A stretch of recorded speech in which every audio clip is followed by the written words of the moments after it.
Hey, what's up, guys? It's Tom here. So I'm a Black Latino trans man living in Florida, and this is just a channel kind of dedicated to me venting and sharing parts about my life as I live here in this great state, where we are recording from my girlfriend's garden, which, as you can see behind me, is gotten quite beautiful. I'm a little jealous because my garden at my house doesn't look that great.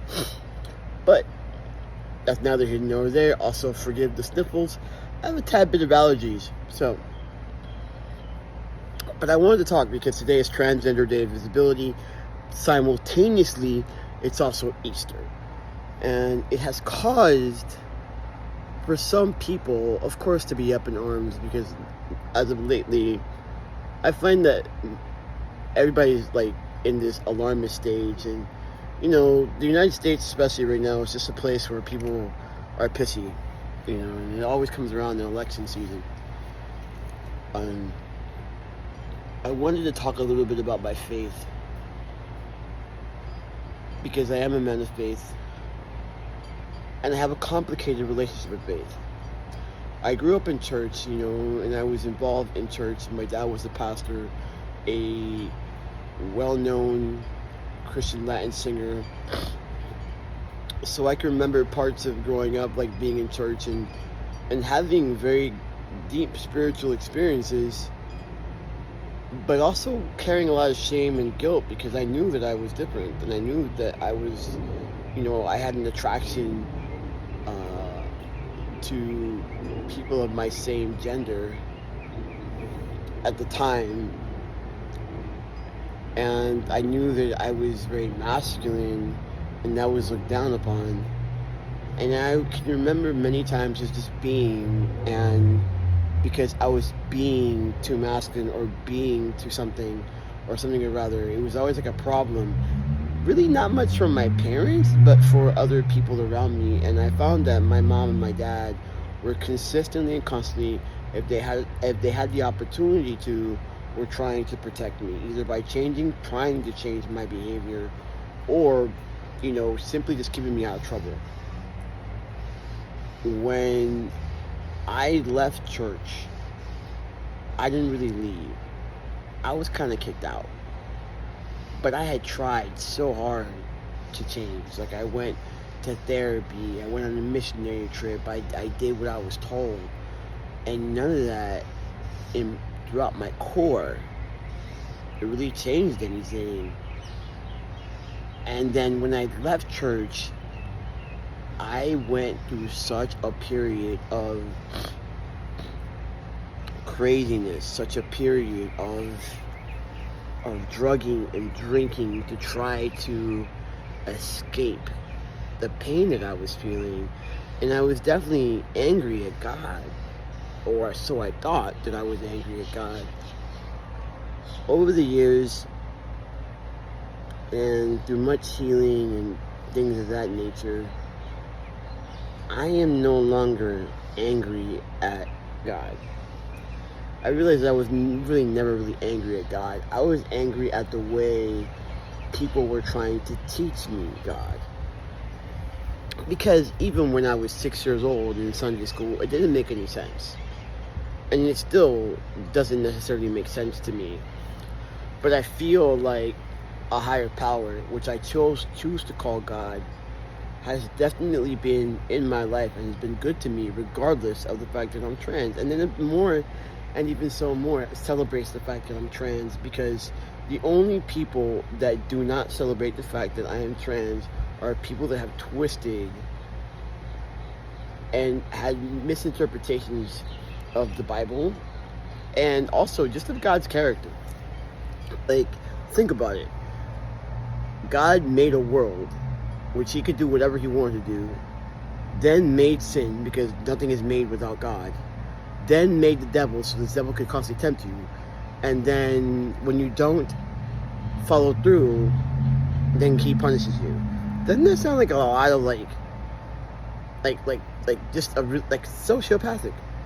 So I feel very much so that the way people teach about God in that particular regard is just nuts. Why is there evil in the world? Because there's human ego. That's why. um,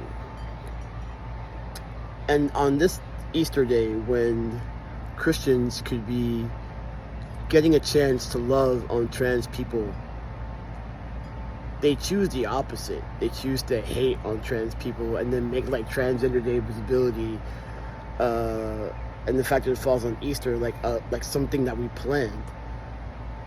And we don't think about Christians half as much as they think about us. I will tell you that. That's for sure. And why would in the world, like, why it goes the whole thing about trying to paint trans people as bad. You know what's really funny, and I know that I'm probably going to catch some slack for this, but the only time I've ever seen something of demon possession, right, where I saw it with my very two eyes, was in church. That's the only time I've ever seen that, where I saw it with my own two eyes. It's kind of a phenomenon, because I haven't seen it anywhere else. You know, I was on the beach walking the other day, and I was having like a revelation, I guess, you know, and I truly feel that my life is blessed, because there's no other way to explain this away. I let go of my resentment that I felt for the church a long time ago, when I realized that a lot of people in church are lost and looking for the light.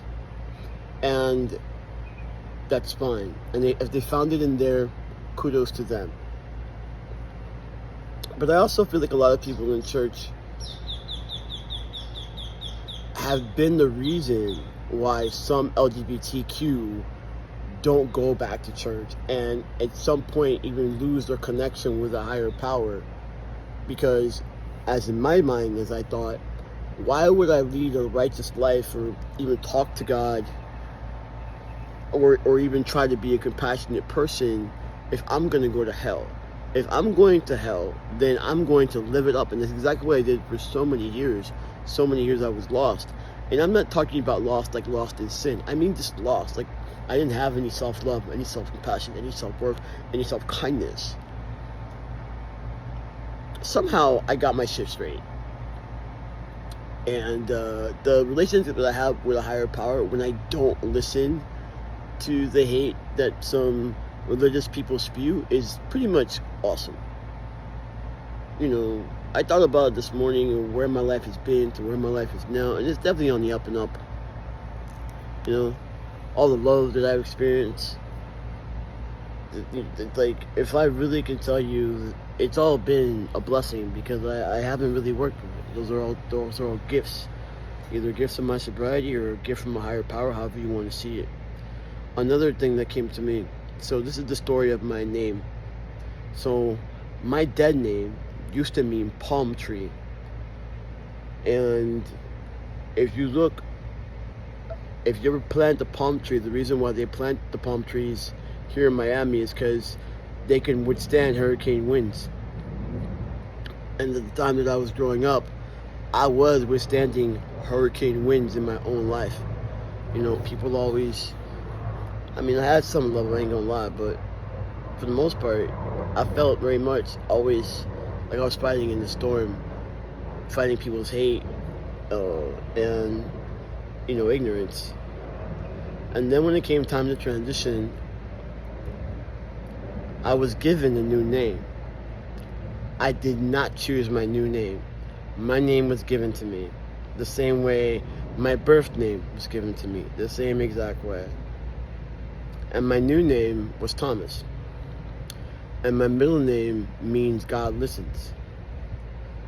So Thomas was one of the disciples that was full of doubt. So now my name means Thomas, God listens. And so I feel like my entire name is just that. A revelation of me constantly praying and meditating through what I believe is my higher power, and the revelation that he's listening and answering my prayers. So I know some of us in the community are atheists, agnostic, don't want anything to do with the church. And I totally get that, and I respect that too, if you don't believe. Everybody's here on their own path, their own journey. But the only thing I would say to you is this: if you're not going to believe or have a spiritual practice, let it be because you don't want to believe. You don't want to believe or have a spiritual practice. Do not let it be because some ignorant people are trying to keep you away from your higher power, whatever you choose to call it. Those people are lost and they're confused and they think they're doing something good when they're not. The only time that I've ever felt down and out about who I am is when I got people like, you know who, telling me that I'm less than. You know what I'm saying? So anyway, I pray that you have the most best day ever. And if you don't believe in prayer, I just send you nice, good, positive energy. No matter who you are or where you come from or what you believe in, I send you light. Have the best day ever.